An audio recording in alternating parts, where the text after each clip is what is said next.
Okay. 1, 2. Oh, you're back. Yeah. What are you laughing I at? dropped the iPad.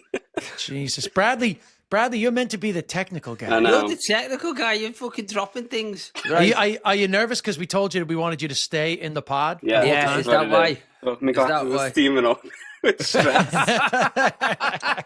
Well, you know what happened since we've started, right? Welcome to the Yeah, Pitching we're in. Exchange. We've started. Okay, what happened was Bradley got jealous of Chris being involved. Yeah, last week. So the last episode that we had, me and Des were in the same room because we were in New York. So we had Chris, and we were in Chris's studio, and Chris joined in everything, and he contributed quite a lot. And there was a lot of love for Chris, I felt, on the internet. And then Bradley got Chris jealous Chris. So we've said to Bradley, stick with it, Brad. I'm being there. Don't go off till you're covered anymore. Well, I'm stepping up to the plate. Bradley and I had a funny moment on WhatsApp because I don't know. We were just chatting about the pod, and then I was saying something about Chris, and he was like, "Oh, Chris this, Chris that." Jealousy jumped out. But then that's when I told him that we had me and you and I, John, already had a conversation that we feel that Bradley should be involved a bit more. So. Me and Bradley are both in Amsterdam. We're both in different dressing rooms of the same theatre because I'm doing a gig here in an hour and a half. And Des, it looks like you're on the toilet. Well, I'm in West Hampton, but I've had an absolute nightmare. So 2 days ago, on Saturday, me and Aiden got in like a flow of like assembling furniture for outside, and overdid it, I think. Anyway, yesterday I thought I got away with it. And then literally, it's just so embarrassing. I had to go into the city. I had a load of spots yesterday. And after my second spot, while I was literally standing up at a urinal taking a piss, I put my back out. Just literally. And it makes it sound like I've got a huge cock that I put my back out trying to hold my cock up. But actually, I don't know. It's just like, oh, I felt that. And then when I went to wash my hands, I was like, oh, fuck. And then it just kept getting worse and worse to the point where like I can hardly walk today.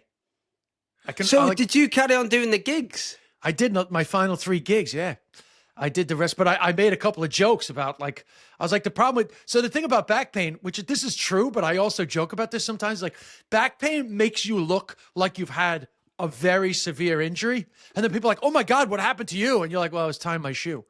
Back pain, the pain versus what you did is really out of whack with back pain. Yeah. And also the way you look when you've got back pain. Oh, everyone looks like they've shot the pants. Yeah, everybody walk with back pain. No one looks good with back pain. No one looks injured. Everyone just looks a little bit like they need to be holding hands with another responsible adult. Yeah, and plus I had to get up and down off stage like really like an old man. And I got used to that anyway because I had problems with my knees, but like I killed it. Like I was back in the underground where we were together last week, and like I had an absolute smashing show. I was joking around with these young guys in the front. The front row was super young, smashing gig, but then I literally had to like be helped off the stage. I'm not even kidding. I wish I was exaggerating, but I'm not even kidding. It was good last week because we ended up on the same lineup in the underground. I want to tell that story too, but can I just to punctuate the end of my back pain thing? Oh yeah, just before we go up. So this morning, right, I get on the elevator at my apartment, and there's like a guy. I guess he's like in his 50s with his little dog, and he just goes, "Hey, how are you doing?" I said, "I'm doing all right." I said, "But I put my back out," and you know what he said to me? He goes, "Were you sneezing?" And I was like, "This guy gets it. This guy gets it," because I was dying. Like that's New York though. Like that's what's great about New York is like a New York wit. Straight, he goes, "Were you sneezing?" And so I was like, "Isn't that the truth? Your back pain looks terrible." And he goes, "Yeah, I did it last week. I was just moving in the wrong way while coughing, and my body was like, no, you can't do those two things at the same time." But Go ahead. What are you going to do about it? If are you seeing someone? Is this It just a happened. regular- It happened last night. I get it every now and then. It's always my left hip, I think, feel like locks up. Anyway, it doesn't matter. It is what it is. I have spinal stenosis. You know, I have like a narrowing of the spinal canal, just natural aging shit. But anyway. It's crap getting old, isn't it? Oh, God, it's the worst. It's the worst. It's the worst when sneezing you're in danger of something. Well, when that guy said that, I was like, this guy gets it. That's why you need to hang out with people your own age. Bradley, it's all ahead of you, by the way. You've no I idea, need to Bradley. hang out with people my own age. Yeah, Bradley's just hanging around with fit blokes in his 50s. It looks like we're grooming him. 2 bishops with a young boy. We've heard that story before.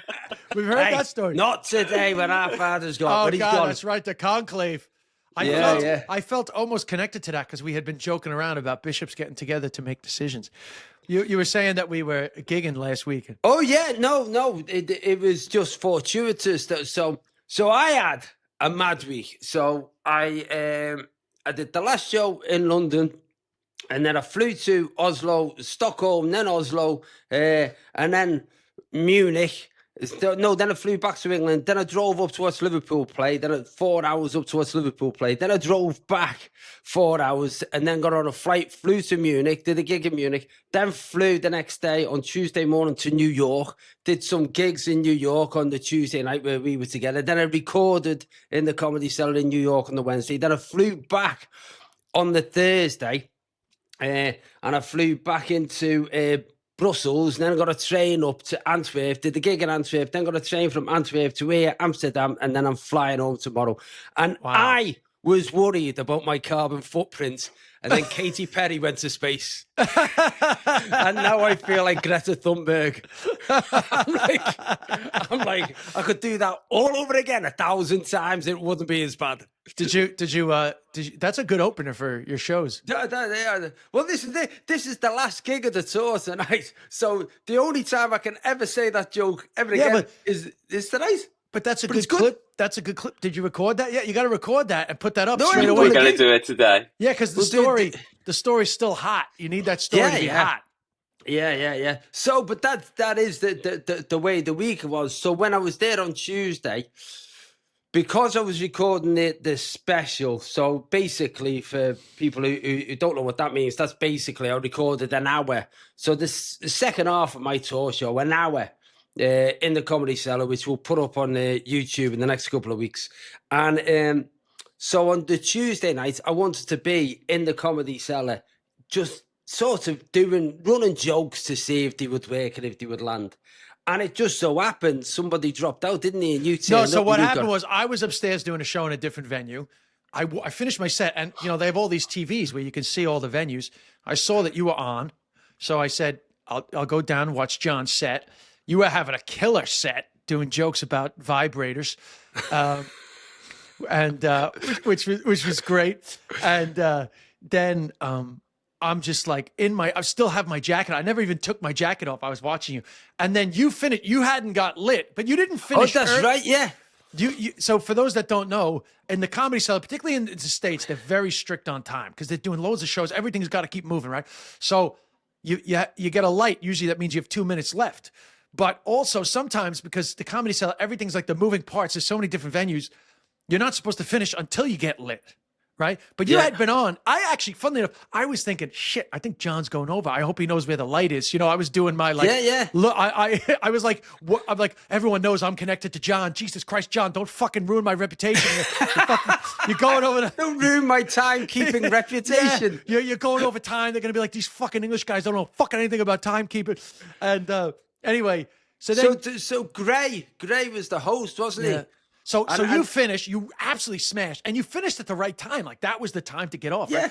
You absolutely smashed. Next thing Gray is like, Des, you gotta go on. And I hadn't even seen that Gray was hosting. So I actually thought the host wasn't there. So I thought they were going on to have me host or something, right? So then Gray jumps on, and then I'm like, oh shit, I'm doing a fucking spot. So I take off my jacket. I literally left my jacket like at the side of the stage, and I jump on. Like I had nothing prepared. It was like chaos, actually. I know, but it was a brilliant gig, and I know you've put a bit of it up, but it was a brilliant gig because of the way it fell. Because you did a bit about speaking Chinese, and then there was that Chinese girl in the front, and then there was the other Chinese people in the corner, and you were doing that Chinese bantery stuff between the two. And as I say, I've seen the clip that you've put up. It's really funny. Well, really, the crazy really thing is funny. that it was such like talk about a fortuitous moment. That has been the best performing clip I've posted in probably over a year. And I wasn't even supposed to be on. And it just so happened that woman, who, by the way, for those that haven't seen it, you can go on my Instagram and watch it. But the Chinese woman who was in the front row messaged me, and she's like so delighted because, you know, she's pretty important part of the clip, because now the seller put a camera on the crowd, right? And the funny thing about the clip was she started laughing when I said I lived in Ireland most of my life. It turns out she was just giddy. But I was like, why are you laughing? And then I said, where are you from? She says she's from China. I was like, oh, are you laughing because you know I speak Chinese? She didn't even know. She was just like giddy. And then one thing led to another. And then I was like literally ripping on, I was making fun of the other Chinese people for where they're from, because they are actually from quite a poor province. So I just said in Chinese, they're poor, and the other woman thought it was hilarious.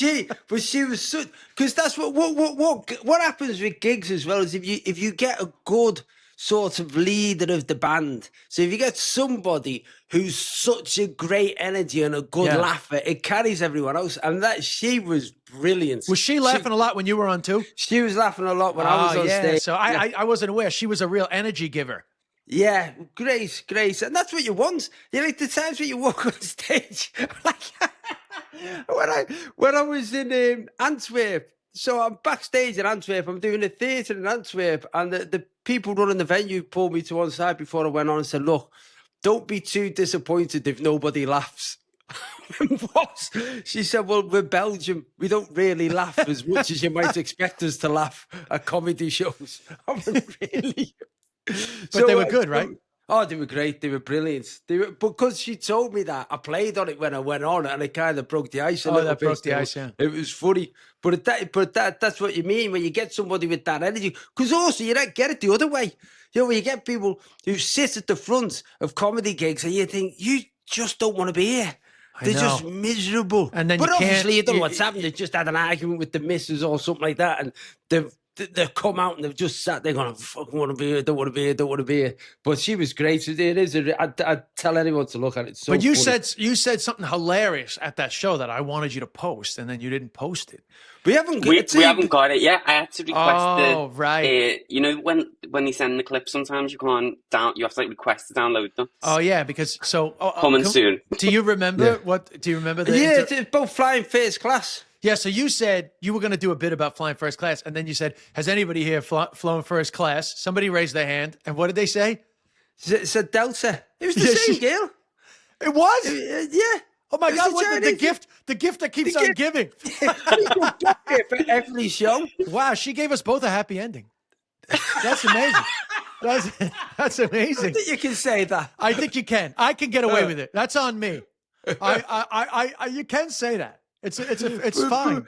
But she did. So I said, has anyone flown first class? And she said, mate, I said, who with? She said, Delta. I said, look, getting a bag of pretzels doesn't count. Just because that made me laugh. Now, maybe that's because I fly Delta all the time. And because their Delta One is their actual business class. Like what you're talking about, that type of first class is called Delta One. But Delta First Class is like not first class. All right. Well, so listen, when you said that, I was dying at the side. Talking of airlines, what I've got to say is I missed my flight on Wednesday. Oh, you know what's so funny? I didn't know that. Liz told me that yesterday. Yeah. So I went. I went for lunch before I left, and then I just misunderstood. You know what I did? I Googled the distance from the restaurants to the airport at 11:30 at night. And then big problem. Yeah. And then it's like literally twice to not 3 times the difference. Yeah, 4:30 in the afternoon. I'm wondering why I'm stuck in traffic. And I'm thinking it wasn't meant to be this one. So anyway, I missed my flight. I get there late. United I was flying with. Anyone who's ever flown with United honestly, so I turned up and there's trying to find somebody at the desk. I said, look, I'm trying to see if there's any chance of getting on this plane because I know the plane was delayed that I was meant to be on. And this woman said, well, you've got to download an app. I went, why? You're in front of me. She said, well, if you download an app, someone can help you. I said, well, can't you help me? She said, no, my job is to tell you to download the app. So I downloaded this app. This is crazy.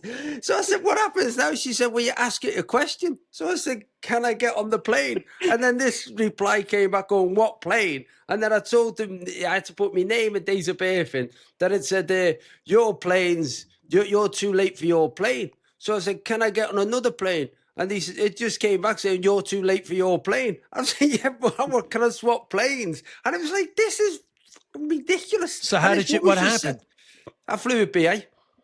I had to go and buy a completely different ticket. Wow. But what I mean is, they've obviously got this idea, whether it's an AI or it's a real person or whatever, to not have anybody help you at the desk. You know, the eventual thing is that person who said, don't download the app will not have a job because there'll just be a sign saying, download the app.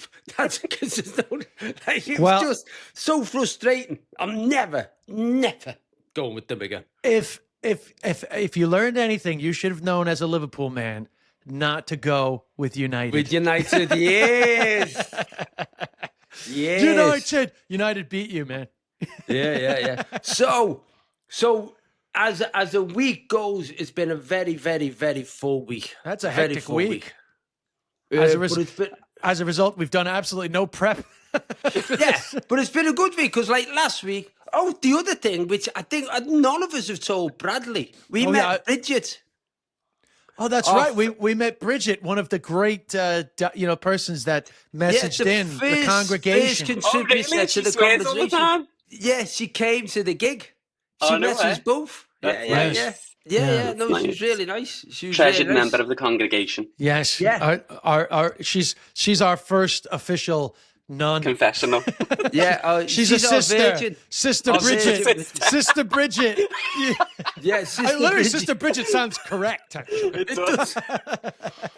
And it's crazy that we're doing this as well when we're talking about stuff like that. So the post died, but he came out, did a bit of a wave yesterday, and then.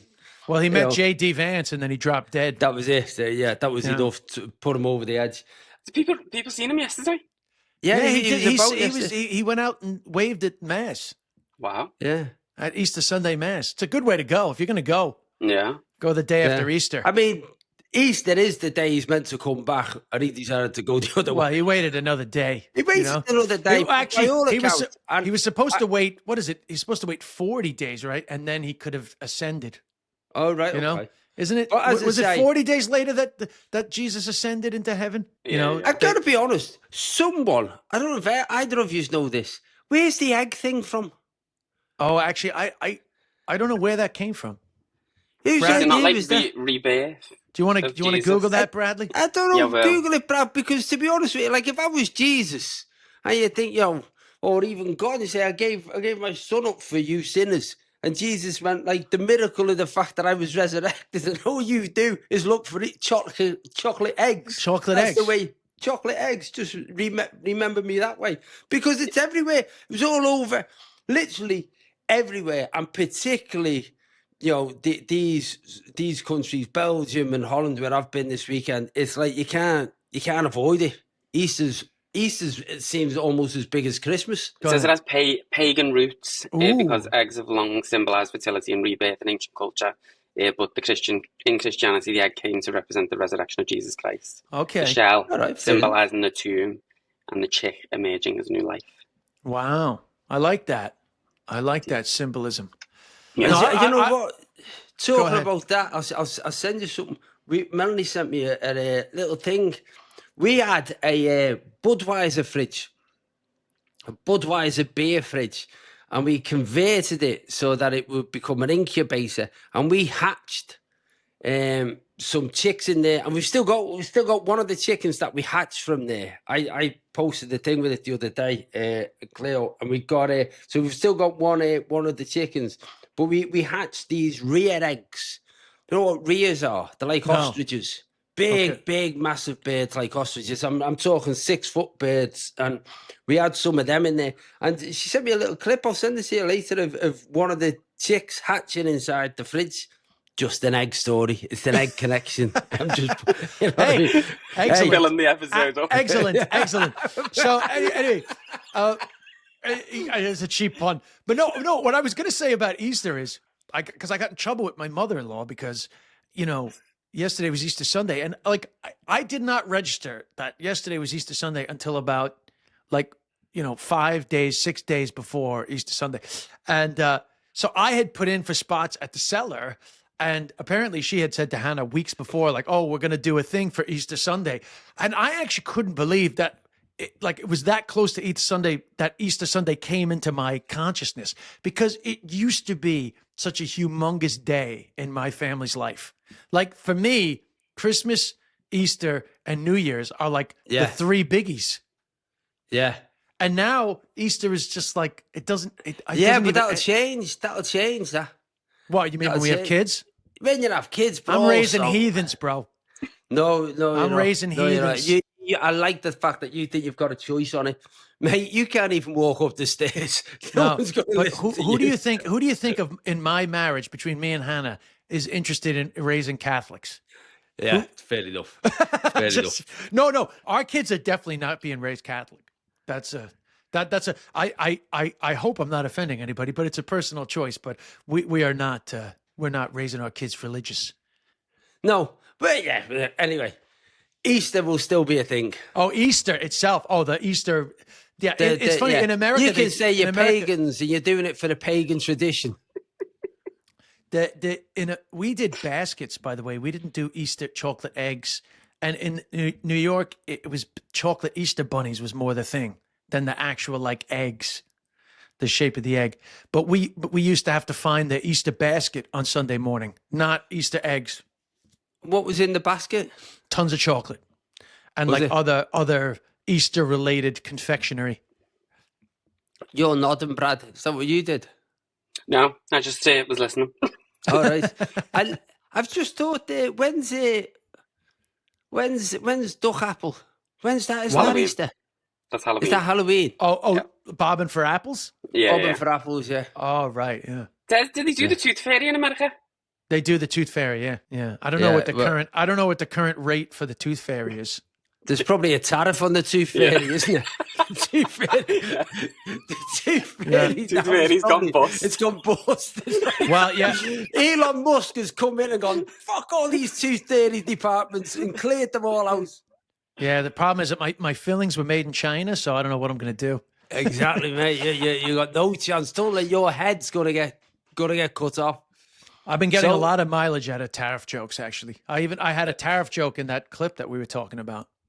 Yeah. No, yeah. It was funny because I tried one, and like a game when you're doing these 15-minute gigs, and they've got to be quite quick. So when you do try something new, obviously you can lose faith in it fast if it doesn't land. And on the first gig that I did when I got there on the Tuesday night, I just said, look, obviously tariffs have come in, and I've just come straight here from Europe. And so I've been told that my jokes are going to cost you 25% more, or they've got to be 25% shorter so that they're the same price. So I said, a man walks into a pub juggling some monkeys. The barman said to him, what are you doing that for? And the man said, That's a dad joke on top of a dad joke. That's that's a double dad. That's a double dad, bro. Double dad joke. And I stood there like that, and no one got it. Really? I didn't have the balls just to wait, and I thought no one's got this, so I just carried on and moved on to something else. I thought that was. I might do that again, Brad. I'm going to do Try it again. We'll try it again tonight with the Amsterdam audience. Do you know what I hate? I hate when people always tell you stupid jokes, and you're like, yeah, haha. I hate when somebody tells you a good joke that you're actually like, fucking me, that's good. Hadn't heard it, and that's a good one, and then I never fucking remember it. Because it's always good to have a couple of those types of jokes. Like you opened your show in the... Yeah, I opened my show with a joke that Jim Owen told me. it's just good to have a joke, because ultimately there's this thing as well within comedy where it's all got to be sophisticated. It's got to be, people have come to laugh. Yeah. Fucking laugh. No, they've not come to hear all of your opinions about everything. Just fucking, you can have that, but it's got to be funny. It's all got to end. The sentence has got to end with people laughing. Otherwise, you're just a bloke on stage talking. You know, I just remembered something. Do you remember we said that we were going to do, we were going to do like, going back on old jokes and try to develop. Resurrection. Yeah. The resurrection. Oh, that's what we're calling it, the resurrection? Yeah. So just in the day that's in it, I actually forgot. I don't think we talked about this. So I think it was in Ireland. In fact, it was in Greystones. There's a little theater in Greystones called the Whale Theater. And I was really improvising a lot. And I had a very, the way sometimes you get a funny moment that's hard to then translate into like a bit, even though you feel like there's a bit in it. Yeah. So I'm going to tell you the scenario, and then first we can decide if this is actually a bit, and then Bradley can tell us whether it's actually acceptable to broadcast. And then, so anyway, for some reason, I can't remember. I got onto the point about how we were raised very religious, right? And then the next, the younger generation, they didn't have the same, rigid religion. They weren't forced to go to mass, but they somehow decided to be even more concerned about everything, that modern sin became like wokeness. But I'm actually a woke guy. I wasn't like anti-woke, but it was just like they became actually, modern sin became things you can and can't say rather than the things that we were brought up with sin. And then for some reason, I remembered the Stations of the Cross, right? Because I was like, God, I completely forgot about the Stations of the Cross. So I was like, that's what the Gen Zs need, the woke Stations of the Cross, So it's like, I don't know Stations of the Cross or something. Of course you fucking don't know Stations of the Cross, you goddamn fucking Gen Z heathen. So, you know it, John? Station, isn't it the Father, the Son, and the Holy Ghost? Oh my God, I'm with two heathens here. Oh my God, what is this guy challenges me on whether I'm going to raise my kid religion, and you don't know the Stations of the Cross? No, don't listen. I told you, it's fucking Lent. It's an Easter. It's all related. Well, go on then. What are they? It's when you walk around the different images of Jesus' journey to the cross. Jesus fell for the third time. The woman wipes his face. You don't remember that? No. Oh listen, the thing is, I didn't go to a Catholic school. But I took my Holy Communion because Melanie wanted to get married in a Catholic church. So I took my Holy Communion when I was 26. So really? Yeah, with all of these 7-year-old kids. I was stood there like that. All these kids in little frocks and little sashes, and I was stood there like that, and all the grandmothers looking at me going, oh, Jesus, he must be one of the slow ones. Look at him. Did you get envelopes full of money? I got no money. So go on, tell us Stations of the Cross. Well, the thing is, this is why I don't know if it's a good bit, because in Ireland, listen, I'm sure in Ireland, it works with my audience because, and I have bits that are very specific to audiences that I know the majority of them were forced to go to mass as kids. Yeah. Right. So it works with them because they all remember the Stations of the Cross, and you have to go around to each station and be aware of the suffering that Jesus went through for our sins. Right. And it's really, when you think about it, it's quite sadistic because it's the journey of a man to crucifixion. I mean, it's quite brutal, really, Catholicism. But anyway, the woke Stations of the Cross worked for the older people in the crowd because they know that the Gen Zs can be a bit overly uptight. So I said, oh, the woke Stations of the Cross, Jesus, Jesus said the wrong word for the third time. He called Chinese food Oriental. Crucify him, said the Gen Zs. But because it's just like religious shit. But I think there's a bit in it, but I kind of never developed it. But I think the backstory is so hard for everyone to understand. No, I wouldn't give the backstory. I wouldn't give the backstory. I was but you can't say Stations of the Cross and no one know what you're talking about. It absolutely 100% requires the audience to know the Stations of the Cross. Yeah, and that's why in Ireland. So in Ireland, I do like a full 10 to 13 minute bit about church songs.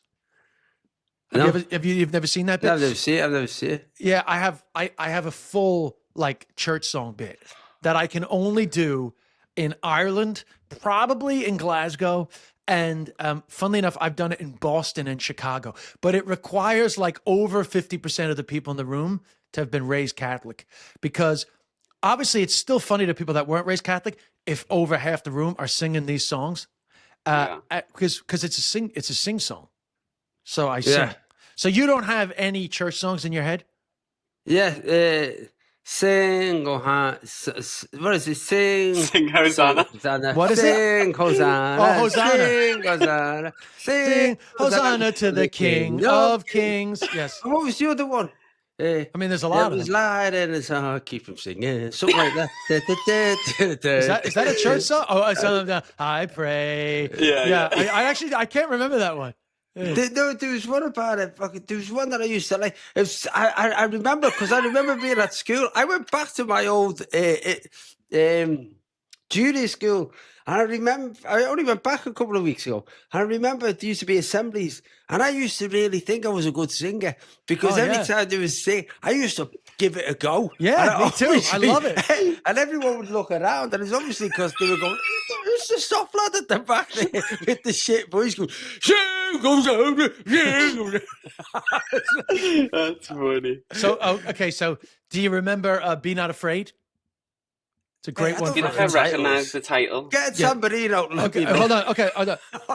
Be not. I'm gonna do it like my. You know, when there's like the guy that sings at mass. You know, so he's like a baritone. So, be not afraid. I go before you always. Come, follow me, and I will give you rest. You don't remember that one? No. All right. But you're you- good at it. Do you You're remember good this? at that. Do you remember this one? Okay. And he will raise you up on eagle's wings, bear you on the breath of dawn, make you to shine like the sun, and hold That's you not your best one. in the... The No, other because it's one too was good. high. But in my Too show, high. I have a joke about that it's too high. Because in my show, I get the women to finish it. I say, again. I don't... I say, ladies, can you finish me off? No. No, I don't. They just do, because they're already singing it. So God, it's You don't remember? amazing, isn't it, when you think of your childhood and all those things that you must have done. Like, I still know the Lord's Prayer. I probably haven't said it for 15 years. You never forget the Lord's Prayer. Yeah. So As I there's so joke in my many- show, I got a brain full of dead landlines and church songs that I never fucking sing anymore. Yeah. 01928 701 205. That's my mum and dad's old phone number. Oh yeah, 718-357-6761. Which I still use. Which I still use 3548. as my Walgreens. When I'm in Walgreens in the States, I still use the Walgreens number. Yeah. But Melanie number was 01614 434 3548. That was Melanie's phone number when I started courting her. And her dad used to answer the phone and he used to say 3548. That's what he used to say. He never said hello. He said 3548. For the first 2 years I went out with her, that's all he ever said.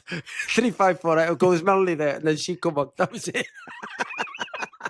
My first girlfriend as a kid, her number was 718-352-2106. All those numbers are in the head. But I have a lot of landline jokes. No, but it is amazing that there's and that'll be every generation. Every generation will have stuff in their head that you no longer need. Do you know what I mean? It You're no happens longer fast. but it's changing so fast now. Changing so fast. What about this Go one? on. Through him, with him, through him, with him, in him, in the That one. unity of the Holy Spirit. Through Finish it it. with him. Yeah, that In was the- it. I remember that one. Oh, glory and honor is yours, Almighty Father, forever and ever. Amen. You remember that? Yeah, Because that's a prayer. That's a prayer. Every That's mass. a prayer. Yeah. Every mass has that. That's at the God. end. That's at the end of the consecration. You know. But I was an altar boy, man. I was a reader. I was You really were in. I was in it, bro. You know. Jason Manford does a great bit on his thing where he does school assembly bangers. So he that's one of that's his what sorts I say in my bit. I say the whole bit is about the fact that when your mother dies, you get to pick the hymns, so you get to DJ your mother's funeral. You know, so like because when you go to mass. When you go to mass, like on average at a mass, you're going to get like one banger a mass. Most of the songs aren't actually that good. There's not that many bangers. But when I get to DJ my mother's funeral, bangers only. So then I say, now that's what I call church songs 2019. That's my joke. Now I'm just doing my show. But that yeah. is funny. Oh, But, gee, yeah. So what does Manford say? Well, he does the same thing. He sort of gets he does that, like that sing Hosanna and stuff like that, gets everybody singing and just saying like the songs that as soon as you hear them, you know 'em. Yeah. You know, because Kevin Bridges kind of put the idea in my head, because Kevin was on my podcast. Give me faith in my heart, keep me singing. Give me faith in my heart, oh no. Yeah, I only Give me vaguely faith remember in that my song. heart, keep me singing till the break of day. we're back to sing Hosanna. It's the same Oh, song. that's it. That's Sing Hosanna. It's the same song. It's just a 12-inch version. Morning has broken like the first morning. Remember that one? Yeah, that's a good song. Aiden's favorite, my brother Aiden's favorite was sing hallelujah, sing hallelujah, sing hallelujah to the Lord. But it turns out that one's only in the States. That was an American one. Yeah. But it was always that moment as well, wasn't it, when that teacher got the guitar out. You know, sit on the carpet, she gets a guitar out. So I close. And every now and again, they'd drop a Carpenter's song in that they'd let it. I close my church song bit with this is 100% true, by the way, right? So I do all this bit in Mia Mama about church songs, right? And then So Mia Mama, for people who don't know, is your show about my dead mom. So anyway, I do this whole thing about picking the songs for my mom's funeral, and it's a fun bit, right?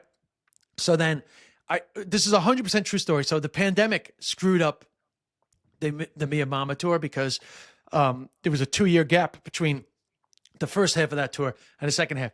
So the first show back after 2 years was in the Olympia, in Killarney, right? At the INEC. And I was the INEC, Brad, is where we did, remember the motorbikes? Yeah, the hoodie. Yeah. So I hadn't done the show in 2 years, and like I was like, I had done 4 warm-up shows in New York, which weren't great because there wasn't enough people that knew the fucking hymns, right? So the hymn bit was kind of flat. And so I was a little nervous when I got back to Killarney, because I hadn't done the show in so long. I kind of wasn't that confident in the show. And of course, in Killarney, like, it went from them not singing the hymns to fucking people like not stopping, right? They just kept singing. So then I get off stage, and this is 100% true story. I get off stage in Killarney. I had a DM on my Instagram. Within 2 minutes, somebody had DM'd me saying, "You never did Here I Am, Lord."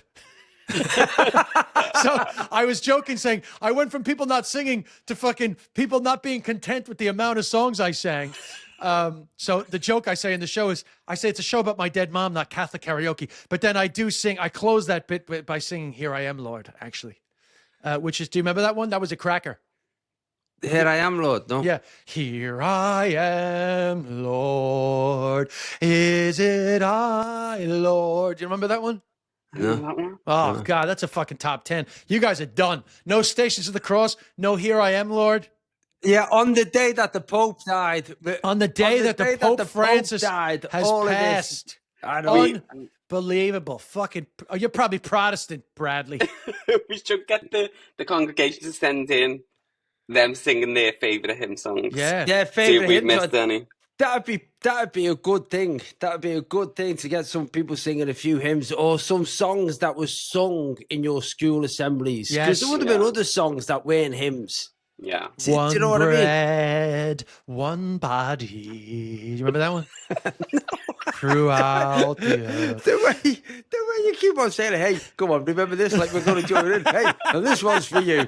What about this one? This one, you know, because it's kind of like, I feel like it's also out there in the zeitgeist, which is, I danced in the morning when the world was begun. I danced in the moon and the stars and the sun. I came down from heaven and I danced on the earth. At Bethlehem I had my birth. Sing it, dance, dance, wherever you may be. I am the Lord of the dance, said he, and I'll lead you all. Wherever you may be, and I'll lead you all to the dance, said he. Yes, there was an echo on that. Was there a delay? Was there a delay? Was there a delay on that one? No, because Michael Flatley used that then for Lord of the Dance. But that is a church song officially. Brad, have you got any calls? Not really. If you haven't, really. don't I worry can't about play the calls because you're on the laptop and I'm on the iPad. Oh, all right, don't worry about it. We'll do that next week. Another But technical. the other thing, like a significant sporting event last week was Rory, obviously. And this week, by the time we get on next week, Liverpool may well have won the Premier League. What are they playing today? They're playing tonight? No, they're playing on Sunday. But if they win on Sunday, this is going out on Wednesday. I know. What I'm saying is this week's between when this goes out and the next show, Liverpool may well have won the Premier League. All right, it's not the resurrection or anything. No, it's very exciting. I mean, you know, it's a big part of your life. It's a big part of your life. I love it. I love it. You know, I just feel bad because there was a time in my life where I was very, very obsessed with the Premier League, and I just accidentally faded away by being in the States. I just haven't followed it as much. The only team that I follow is Wrexham. Yeah. Well, because obviously there's that show, you got a connection with it. The thing is, for me, it's just because my dad goes to every home game now. Yeah. Because I've been able to sort it out for my dad to go to every home game. So I love it for that reason. It's just give a whole different energy to it, a different meaning to it. So if we win, it'll be because my dad's been to more games this year than anything else. I know the players on the pitch had something to do with it, but it's mainly because my dad's the lucky charm. That's what I'm convinced about. No, but it really matters because, you know, my dad was a big Chelsea fan, and as a result, I was a Chelsea fan. Not because Roman Abramovich bought them. I was always a Chelsea fan because, like, I didn't know your dad was a Chelsea fan. Big Chelsea fan, man. You know, I was born in Chelsea. I was born in Hyde Park Corner. Yeah. You know, so, but anyway, that was a great bonding of myself and my father in the later years because, you know, the coverage of the Premier League got so much better in the States as the years went on. And it used to be great when I was back because of the time difference. We would just wake up on a Saturday morning. You'd actually get access to more games in the States than you would in the UK. I mean, I don't know now, but back then, it was a lot more restricted in the UK, the games you could get. We were getting all the fucking games over here. It was amazing, just the way the rights were. And myself and my dad, we watched a lot of football in the later years of his life. But that's the good thing. That's what I'm saying. It's a positive thing because of that.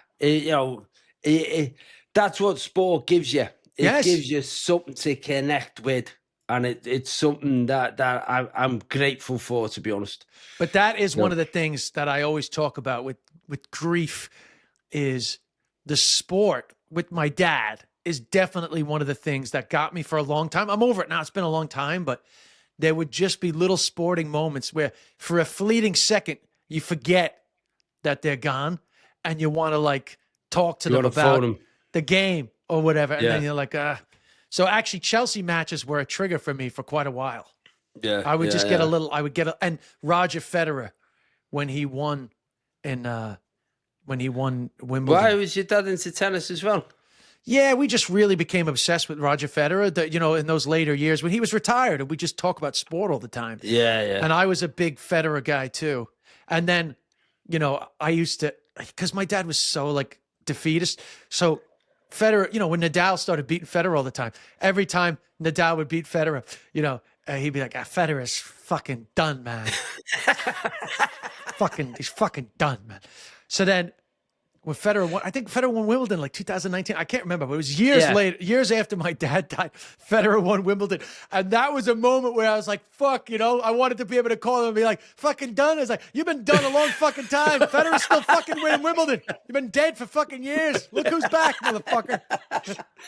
But anyway, that's sport, though. That's the great thing that sport gives you, especially with your dad, because you're not going to talk about your feelings. Yeah, So what you else gotta- you going to say? Yeah, you got to Honestly, talk God. about something.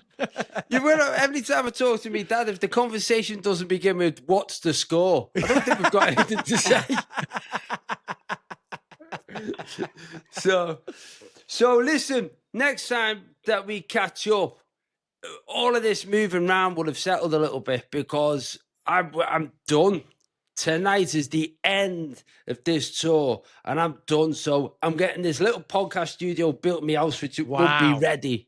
Won't be ready for a month or so, but everything will be set up. It'll be so much better because what people don't realize is like we the last few weeks we've literally been juggling trying to do this crazy. at different time zones. You've been getting up at mad times. We're doing this now. What time is it, Brad? It's 7 o'clock. Yeah, you're going on stage in an hour. You're literally in Yeah. a dressing room. Yeah, I'm in the dressing room. You're sat on the toilet. That's what it looks like. Brad's in the dressing room next door. So it's going to be so much better when we can just go, woof, because I love doing this. And I like the fact that we can do it sort of off the cuff and do it, wherever we are. But it would be nice to be able to do it in a bit more of a planned way and say it's definitely going to be at that time on that day instead of going, oh, shit, we can't do it tomorrow because we're traveling. So can I tell you before we go, Yeah. one sort of apocalyptic, is it apocalyptic? Apocalyptic? Apocalyptic. One apocalyptic site, myself The and Aiden. Apocalyptic. Bradley, how do you say it? I think apocalyptic. Yeah, do it like that. Apocalyptic. But anyway, Aiden and I were driving out from the city this morning because we were supposed to come back last night, but I literally couldn't move. And we were fucking on the Long Island Expressway, and on a flatbed truck was a vandalized Tesla with something like "fuck you, Elon Musk, fuck Tesla" spray painted on the Tesla. Wow. Oh. And because Aiden owns a Tesla, and obviously we've heard the stories about the vandalism, but just seeing it live like that. And unfortunately we passed, it was going so slow. So I was like trying to slow down to get Aiden to get a picture, but it wasn't going to work out the way the traffic was flowing. So, but I really, it felt like I was in like a end of the world movie. Like it was just so funny. Well, last week I was starting my gigs off by saying, last time I was in America, last time I was in America was the day after the inauguration. I said it's so nice to come back to America a couple of months later and see how well it's going. Yeah, and now they laugh. They laugh. Now they go, fuck, yeah, man, this ain't what we thought we were getting. Yeah. So anyway, that was surprised to see that because, it was severe vandalism. I mean, this wasn't just like, keying the car from an angry ex. This was like, spray painting on a Tesla. Is Aiden stressed having one? He's not, because out here where he's living out in Suffolk County, he hasn't experienced any ire. But apparently there has been a lot of it. But I also was watching CNBC this morning, which is the business news here, and they think that Elon Musk is about to get severe pressure from the board of Tesla, and that it's probably already started to happen, that he's pulling away from Doge, and that there's going to be a real push for Tesla to distance itself from all that politics because it's severely affecting the bottom line of Tesla. It's mad though. It is mad that somebody should come in like that and so severely cut so many things. Like I was reading about one of the departments that he's cut is the department who monitor the safety of self-drive vehicles. So they're the ones who are holding him back, saying, look, you can't have a safe-drive vehicle because a self-drive vehicle because you haven't gone through these steps. He's cut that department. And I said, how is that not a conflict of interest? Well, 100% it's a conflict of interest. But the other thing that he's dealing with now is the fact that he just wasn't able to cut anything close to the numbers that he was talking about. So just what I was watching this morning, and CNBC by no means is a mouthpiece for the liberal left. CNBC is like really about the money, and they were basically saying that they expect him to be sort of, sidelined now, but he's probably also looking to be sidelined because the whole sort of coming in and easy pickings, saving a load of money just didn't turn out to be the case, which is always the case with government, isn't it? When you're the podcasters and like essentially we have a government now that's being run by like podcasters and Twitter trolls, and it's so easy to criticize. But when you get in there, you realize, fuck me, this is complicated. So, in the end, a lot of the people that thought it was going to be super easy are very quickly finding out that it isn't. Oh, listen, like we have it. If you go down the M6, which is one of the most important motorways in the UK. Which city to city? It's sort of going, where's the M6 coming from?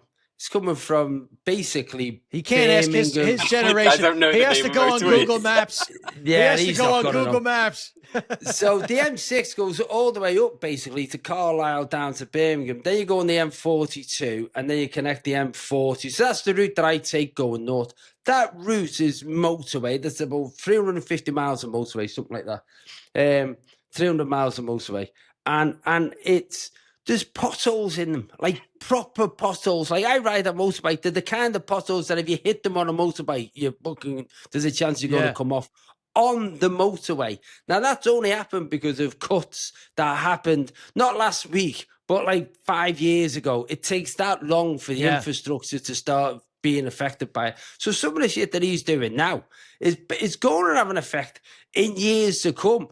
Because the immediate effect's not obvious. There was somebody talking about a colonel that's just been removed, who was one of the most respected colonels in the States and respected in the UN and everything. He's been removed because some woman's in Donald Trump's ear who's a conspiracy theorist. Oh yeah, Laura Loomer said that she had to fire these guys. Yeah, you got to fire these guys. She was just firing people. It's mad to see what's happening, and it would be interesting to dip in and out through your eyes and also through the listeners and all, etc. Like what's the reality of it? Because any news story that we get is headline news. It's all whatever's grabbing the headlines, and obviously Trump's saying something or Elon Musk saying something, that's headline grabbing. But how it actually affects people, that's something that we're going to see. Seeing that vandalism today it felt a bit real to me. And I'm actually very against that vandalism. I don't agree with that, especially because it's mostly just like normal people that probably struggling to make the payments on that car. But what I was thinking, though, after watching CNBC this morning, because, Hannah doesn't have a driver's license and she really needs to get one. And Teslas are very easy to drive. And what I was thinking was, apparently secondhand Teslas, they're going for next to nothing now. And if Elon's going to get his act together and maybe Tesla can slowly get its reputation back, it's probably a good time to buy a secondhand Tesla. Yeah, every cloud. Yeah, look. Every cloud. Hannah, take this. It's easy to drive. You may get stones thrown at you, but you may not. Listen, if the reputation is still tarnished, then I'll drive it. She can drive the Audi. She can drive the Audi. The Germans resurrected their reputation a long time ago. Anybody can come back, baby. All right, lads. All right, good stuff. All right, we'll talk to you soon. All right, good lads. Catch you next week, mate. Amen.